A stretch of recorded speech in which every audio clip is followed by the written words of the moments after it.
sais, moi, j'ai une approche comme, tu sais, je t'écoute parler, puis à un moment donné, tu sais, je fais juste te pointer mon soulier parce que c'est le pied qui s'en va dans ton cul à vitesse grand V. Et moi, s'il faut que je genre, tu sais, des fois, là, l'image, tu prends la tête à quelqu'un, tu le rentres dans l'eau, puis je fais pas ça, là, ben, tu sais, c'est un supplément, là, mais dans mon tarif de base, c'est pas inclus, là, la plonge. Là. J'ai de la place pour des nouveaux clients, by the way. Il y en a 2 qui sont morts la semaine passée.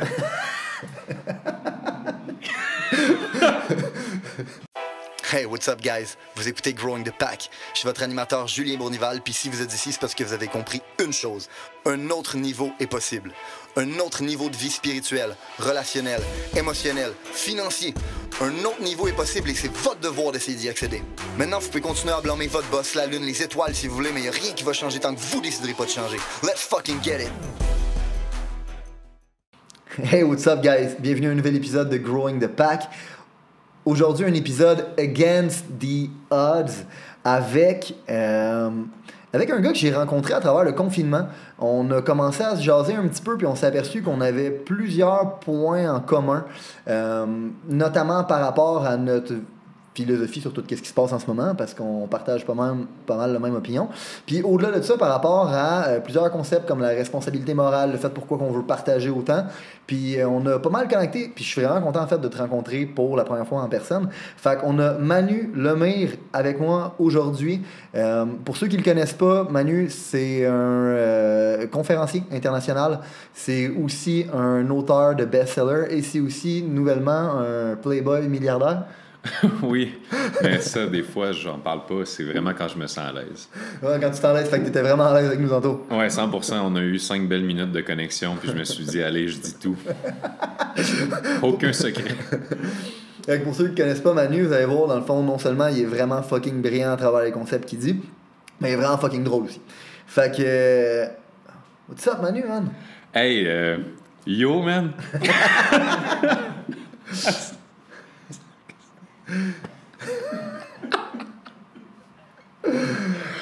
Merci de m'avoir reçu. Ça fait plaisir, man. Bonne fin de journée. Ouais. Hey, peux-tu vous aider? Ouais, ben en fait, moi j'aimerais savoir, parce que c'est toi qui m'as texté puis qui m'a dit hey bro, le podcast, j'aime ça, je trouve ça frais, j'aimerais ça, dans le fond, venir participer. Puis on a eu une discussion un peu, je t'ai dit, dans le fond, le but, c'est against the odds. Donc, comme je dis tout le temps, le problème au Québec, c'est qu'on a l'impression que les gens qui ont du succès ont soit été des riches héritiers, soit qui ont gagné à la loterie, ou soit, dans le fond, que c'est des crosseurs. Fait que vu que t'es pas les deux premiers, t'es probablement le dernier, t'es un crosseur. Puis éventuellement, on a eu une discussion autour de ça. Puis je pense qu'on a vraiment connecté là-dessus, mais je me demande, dans le fond, c'était quoi qui t'a donné le goût de venir ici, t'as écouté, c'est où que t'as connecté, dans le fond? Ben, moi, c'est simple, c'est... dans l'univers, tout arrive à des moments précis où on dirait que ça m'amène exactement où je dois être tout le temps. 100%. Puis j'ai entendu parler par un ami du 75 Hard qui m'a amené à une autre place où j'ai entendu encore parler. Puis là, je t'ai comme découvert via ton podcast, via une référence d'un gars. Puis là, je t'écoutais parler, puis je me suis dit, je veux m'associer, je veux m'entourer de gens qui sont crus dans leur vérité. Que ce soit la même opinion que moi ou au contraire, juste du monde qui sont capables d'être authentiques. Ouais. Parce que c'est ça, la base de mon brand, en fait, c'est l'authenticité, c'est d'être justement le plus soi possible. C'est pour ça que, je veux dire, on a commencé le podcast avec un moment de pur délice d'authenticité, parce que c'était n'importe quoi, mais c'est vrai. Mm-hmm. Puis c'est ça qui a fait que j'ai envie de connecter. Donc là, je t'ai écrit, on a commencé à parler du défi, challenge, tout ça, puis on s'est rendu compte qu'on était un peu le même genre de mindset. 100%. Fait que c'est vrai, t'as fait le 75 Hard. Tout à fait. Puis comment tu décrirais l'expérience? Parce que moi, personnellement, pour de vrai, puis j'ai pas fait le programme au complet. J'ai fait le 75 Hard au complet, mais j'ai pas fait phase 1, phase 2, phase 3. Mm-hmm. Je planifie de le faire cette année, mais pour de vrai, 75 Hard, c'est une des meilleures choses que j'ai faites pour moi de toute ma vie. Je considère que j'avais déjà un estime mindset, j'avais déjà une certaine discipline, mais de me l'imposer à ce niveau-là, c'était la première fois que je le faisais, puis pour moi, ça a été la meilleure chose que j'ai faite de ma vie. Je sais pas si toi, c'est... Ben moi, honnêtement, ça a été jouissif comme expérience, puis je l'ai même pas fait au complet, 75 Hard, je l'ai fait environ 43 jours, puis... Tu sais, ça m'a déjà donné tellement de résultats. En fait, après 38 jours sur 75, j'avais déjà perdu 43 livres. Fait que, tu sais, je me suis dit, si je continue jusqu'au bout, je vais perdre 86 livres. Fait que je vais officiellement devenir un magicien puis je vais disparaître.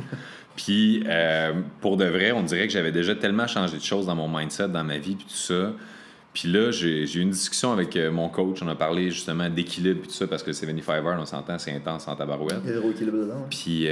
Puis c'est ça, je me suis dit, OK, ben j'ai déjà surpassé à la moitié du défi les résultats que je voulais. Puis là, je suis en train de me dire, c'est-tu ma bitch voice qui négocie puis qui me fait... À 200%. Je m'excuse de te le dire, mais ouais. Exactement. Fait que là, c'est ça qui s'est passé. J'ai tout simplement commencé par réfléchir à ça avec une petite coupe de vin. Boum! Détruit le défi. Puis après ça, qu'est-ce qui s'est passé? C'est que je me suis dit, est-ce que vu que j'ai choqué le défi, parce que tu sais, à partir du moment où tu oublies un des éléments, tu recommences à zéro. Ouais. Fait que là, je me suis dit, est-ce que je me réimpose cette intensité-là en recommençant au jour 1? Est-ce que je cancelle tout? Est-ce que je continue d'appliquer, même si j'ai raté, dans le fond? Puis je me suis dit, à la place, je vais continuer d'appliquer au meilleur de ce que je peux, tout au long des 75 jours, les principes du défi, mais même en sachant que je pourrais jamais dire que je l'ai réussi. Fait que j'ai continué à m'entraîner, j'ai continué à prendre soin de moi, j'ai continué à faire des bons choix, même si à travers ça, il y a eu d'autres exceptions, tu sais, des journées où j'ai pas lu mes 10 pages, des choses comme ça. Mais essentiellement, ça a vraiment changé mon lifestyle, ma manière de percevoir mes choix, puis de ma discipline personnelle aussi. Fait que j'ai choqué le défi, mais j'ai eu des hosties de résultats. Mais ça a l'air con que je veux dire. Avouer que c'est ta bitch brain qui a fait quit, ça demande un certain niveau de self-awareness. Puis je pense que c'est une des choses que le 75 Hard développe le plus, du self-awareness, parce que tu te rends compte que en bout de ligne, la seule personne que tu peux blâmer pour tout, c'est vraiment juste toi. Puis qu'il y a vraiment un combat éternel, man, entre tes deux voix à l'intérieur de toi, une voix qui veut te pousser à être la meilleure version de toi, puis une voix qui dit, yo, dans le fond, t'es correct ici. Hey, je me suis jamais autant dit, genre, femme ta fucking gueule. J'étais tout le temps en train de me dire ça, littéralement. On dirait, pour la première fois, je m'entendais réellement le discours inconscient qui, d'habitude, tu sais, ça te passe par la tête, tu prends même pas le temps de le rationaliser, de le processer, puis ça devient juste un comportement automatique. Là, il y avait plus de A-B. C'était rendu A qui devient B si je prends la décision. Fait que cette conscience-là de soi, comme tu dis, c'est ça vraiment le... Très fort. J'aime quand tu as expliqué ça. Très fort. Fait que, Manu... Ah oui, c'est moi ça.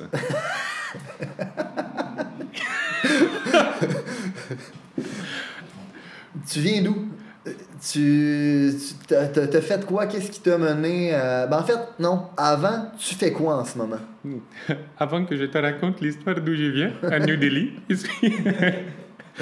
d'où je viens, non, mais qu'est-ce que je fais en ce moment? Parce que, tu sais, dans le fond, on en a jasé un petit peu ensemble, mais ça se peut que mes auditeurs ne savent pas, parce que là, on est du Playboy milliardaire, fait qu'ils se demandent tout comment t'as fait pour c'est Bruce Wayne, tu sais. OK. Et là, on l'a dit trop tard. Bon, ça y est, ils vont trouver ma grotte. Mais oui, qu'est-ce que je fais aujourd'hui?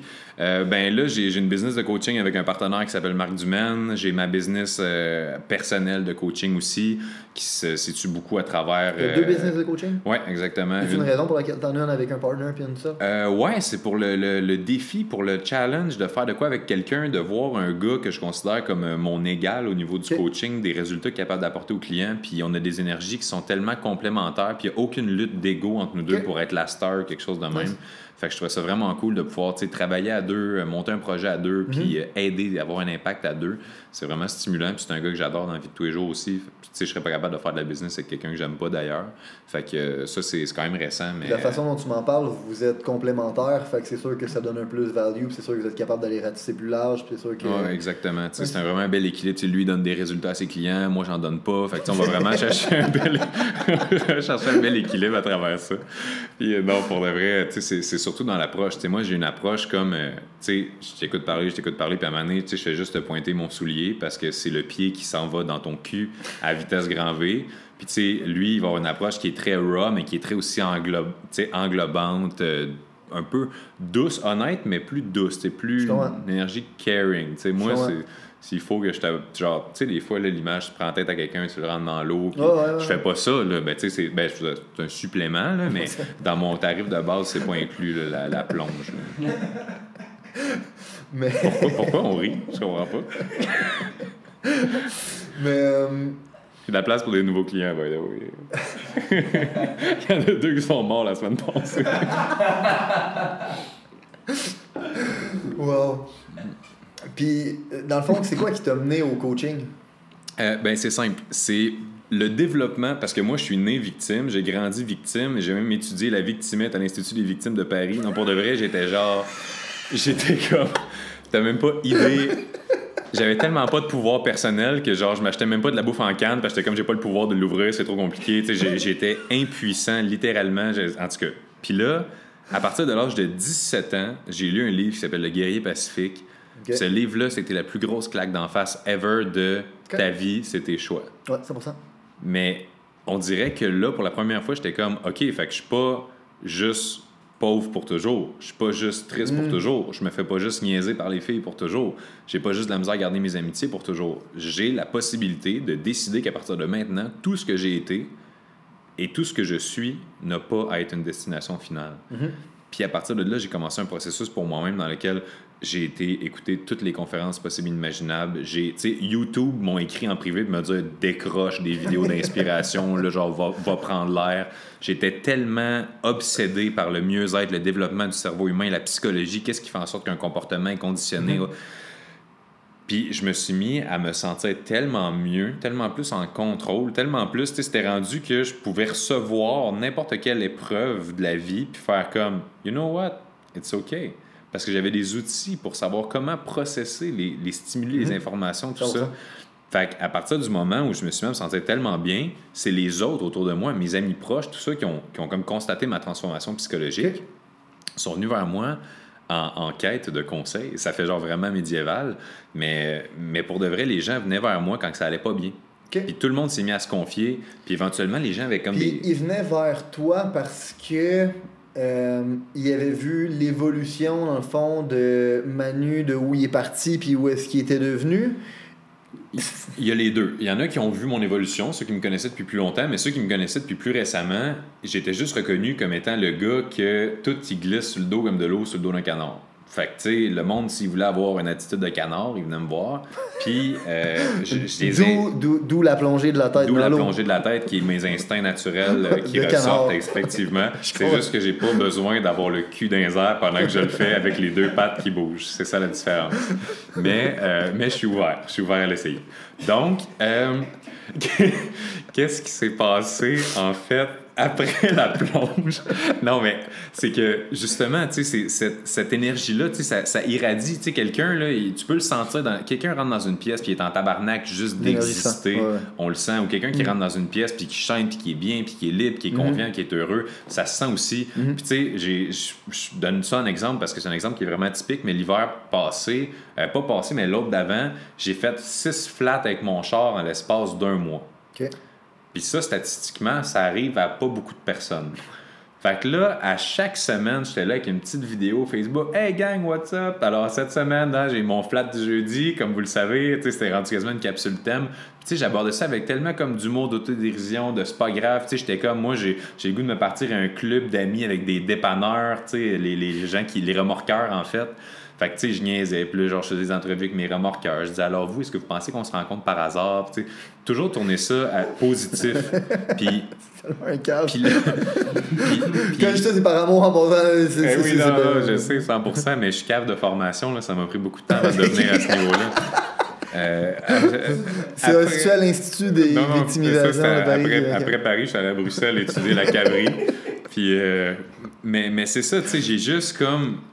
commençais à shiner cette paix intérieure-là qui a fait que les gens venaient vers moi pour de l'aide, des conseils, du support, whatever. Puis au début, c'était mes amis proches, mais après ça, c'est devenu « Hey, ma cousine avec son chum, ça va pas bien, penses-tu que tu pourrais y parler? » Puis après ça, ça disait, mettons, « Ah, mon père sort avec sa cousine, puis leur relation va pas bien. » Puis on n'a eu aucune réaction par rapport au fait que je viens de parler d'une situation peu orthodoxe. Je sais pas si t'avais genre ces fous-là, Julien.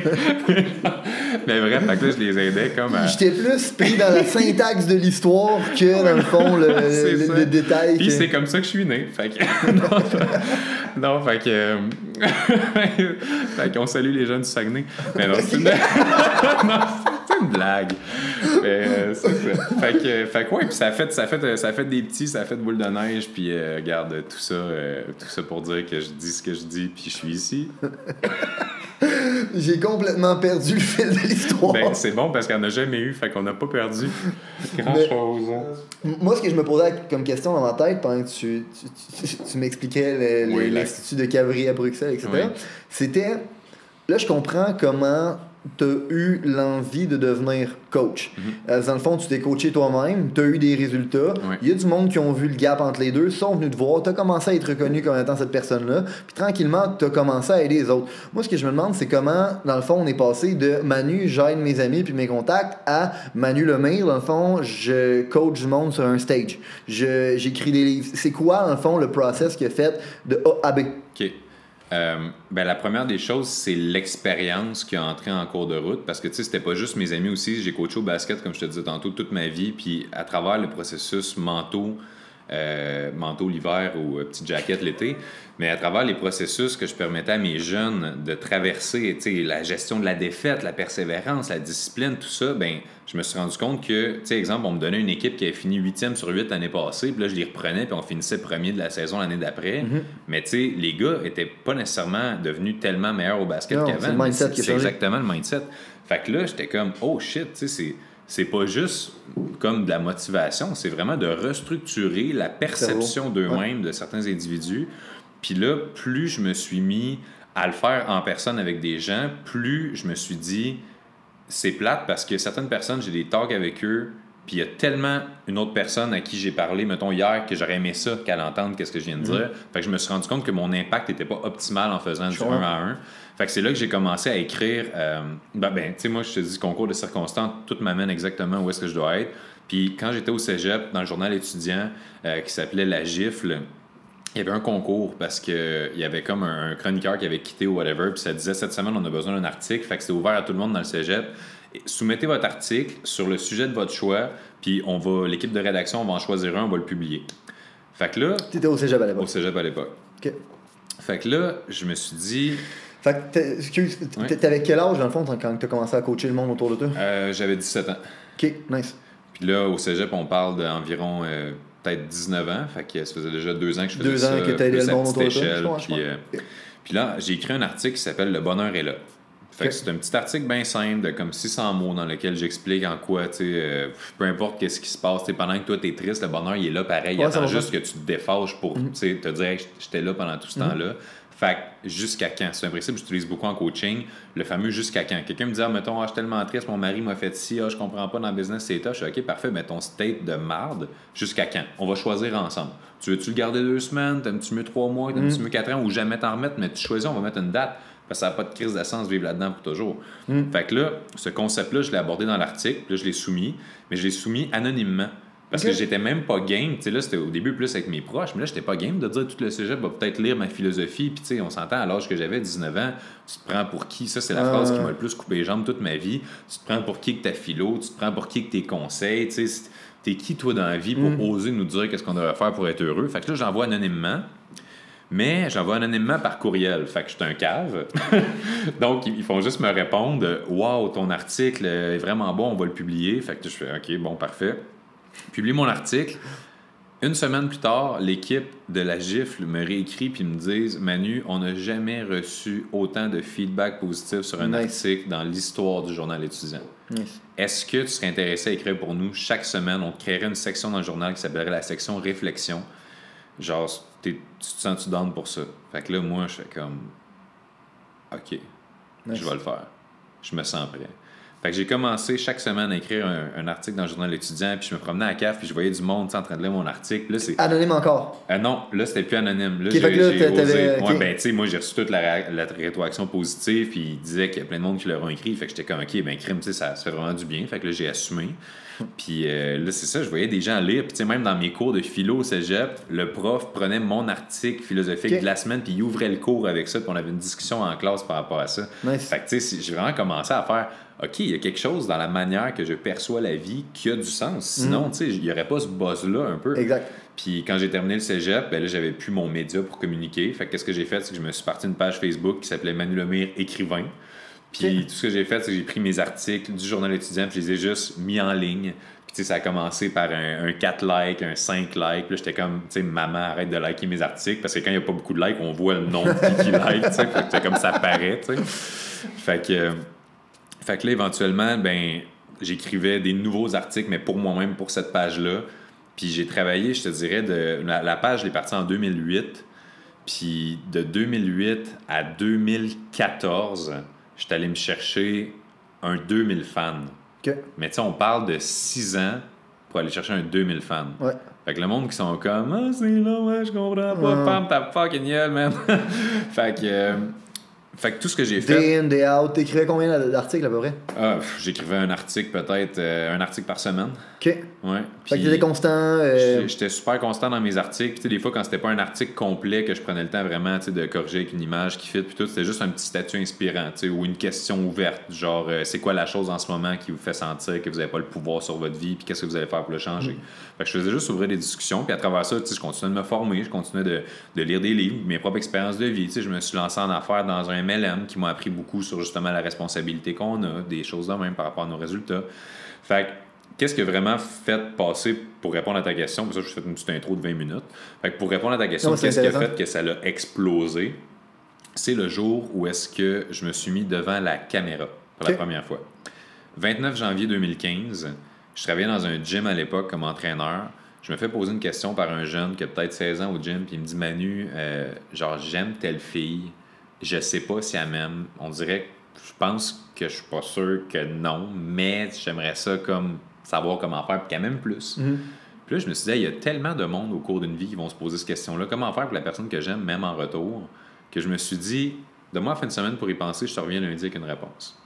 Fait que là, on se laisse pendant la fin de semaine. Là, lundi matin, je me réveille. Puis là, juste avant d'aller au gym, je me dis, hey, sais-tu quoi, la réponse que je vais donner à ce jeune-là, je suis sûr que ça pourrait aider beaucoup de personnes.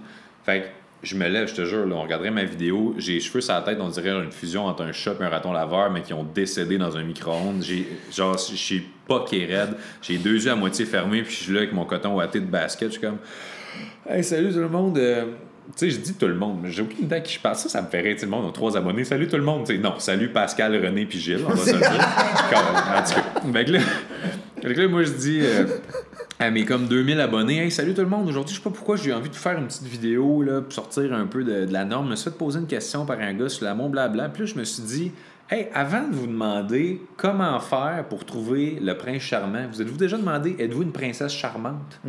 Fait que là, je commence sur le sujet de qu'est-ce qui fait en amour, que ça marche pas, puis à quel point tout part de soi, puis tout ce qu'on a à faire, c'est investir en soi, puis irradier quelque chose qui va attirer ce qu'on veut. Fait que là, je publie ça, je la réécoute même pas. Je fais juste la publier, je m'en travailler. Je reviens, je check ça. En genre 4 heures, je suis rendu à une affaire de 10 000 likes. Puis de comme. Là, je comprends rien de ce qui se passe. Puis cette vidéo-là a accumulé au-dessus de 300 000 vues. Nice. Des milliers de partages, des milliers de commentaires. Le monde se tag, tout le kit. Ma page a comme passé en une journée de 2000 fans à 8000 fans. Puis là, je suis comme, hey, ça m'a pris 6 ans à avoir 2000. Puis là, en une journée, je monte de 6000. What the fuck is going on? Fait que là, je me dis, c'est les cheveux. Non, pour vrai, je me dis clairement, il y a quelque chose dans l'énergie de la vidéo. Ouais. Parce que, tu sais, déjà, à l'époque, ma facilité de communication à l'oral était déjà bien en place. Ben, t'es un bon communicateur, puis t'as une voix super grave, radiophonique en plus. Ben ça, c'est les années de ligne érotique à l'Institut de Moscou qui m'ont aidé à développer cet aspect-là. Mais d'ailleurs, on salue Natacha et Pamela, les collègues qui sont à l'écoute. Mais salut girl, genre à l'époque. Fait que oui, après cette vidéo-là, je me suis rendu compte qu'il y avait une espèce de buzz autour du sujet. Fait que là, j'ai décidé de refaire une deuxième vidéo, nice. Comme 2 jours plus tard. Puis cette vidéo-là, elle a comme atteint 40 000 vues. Tu sais, c'était vraiment pas le 300 000 de celle d'avant. Fait que je me disais, OK, ben tu sais, c'est peut-être, je vais en refaire une, puis ça va repogner. J'en refais une. 20 000 vues. Fait que je me dis, bon, à ce rythme-là, la prochaine va avoir moins 400 vues. Puis là, après ça, j'en ai refait un autre. Puis là, ça a vraiment éclaté. Puis là, j'ai pogné le 60 000 partages, 1,5 million de vues, du monde dans 45 pays qui commandent tout le kit. Puis là, il y a comme vraiment un effet d'effervescence. Puis en 2015, dans le fond, j'ai atteint comme le 30 000 fans sur Facebook en l'espace de 6 mois. Puis là, c'était rendu comme il y avait... J'étais rendu 8 heures par jour en train de répondre à des messages privés en plus de ma job temps plein. Littéralement, je faisais que ça. Répondre à du monde, hey, merci, tout ça. Il y a 2-3 trucs que tu as dit que je veux prendre le temps de souligner parce que je trouve que c'est vraiment important et c'est des astuces de bonnes nuggets.